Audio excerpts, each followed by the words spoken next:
আসসালামু আলাইকুম। কেমন আছেন সবাই? আলহামদুলিল্লাহ আমি ভালো আছি। আপনারাও নিশ্চয়ই ভালো আছেন। কড়াইতে দিয়ে দিয়েছি কিছুটা কোচানো পেঁয়াজ। এখন দিয়ে দিচ্ছি মরিচের গুঁড়া, হলুদের গুঁড়া, লবণ, কিছুটা ডাল মশলার গুঁড়া, জিরে গুঁড়া আর একটু ধনিয়া গুঁড়া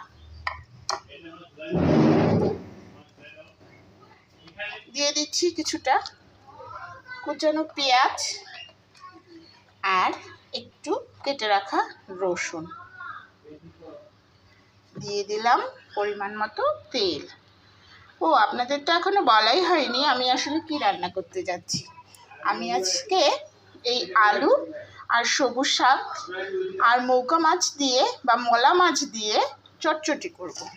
তাই প্রথমে এটাকে আমি খুব ভালোভাবে হাত দিয়ে মাখিয়ে নিচ্ছি।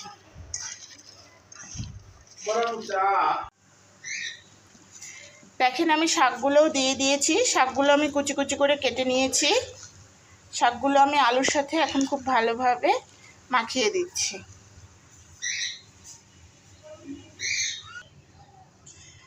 দেখেন আমি মাছগুলোও দিয়ে দিয়েছি।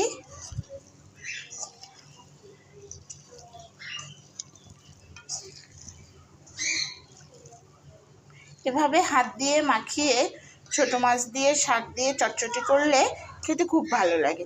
আমাদের পঞ্চগড়, দিনাজপুর, উত্তরবঙ্গের মানুষজন এটা খুব খেতে স্বাচ্ছন্দ্য বোধ করে। কোন কোন এলাকার মানুষ খেতে এটা পছন্দ করেন আমাকে কমেন্ট করে জানাবেন। আমি এখন এতে সামান্য পানি দিয়ে চুলায় বসিয়ে দিচ্ছি। আমি এখন ঢাকনাটা খুলে দেখে নিচ্ছি। দেখেন কি চমৎকার একটি ঘ্রাণ এসেছে। আলতো হাতে একটু নেড়ে দিচ্ছি। দেখতেও কিন্তু চমৎকার হয়েছে। আমি এখন চুলার আঁচটা বন্ধ করে দিচ্ছি। এভাবে শাক দিয়ে মাছ রান্না করে কে কে খান আমাকে কমেন্ট করে জানাবেন। আমার রান্নাটা কেমন লাগলো সেটাও জানাতে ভুলবেন না। আজ এ পর্যন্তই। ভালো থাকবেন সবাই। আল্লাহ হাফেজ। প্লিজ আমার চ্যানেলটি সাবস্ক্রাইব করবেন, লাইক কমেন্ট শেয়ার করবেন।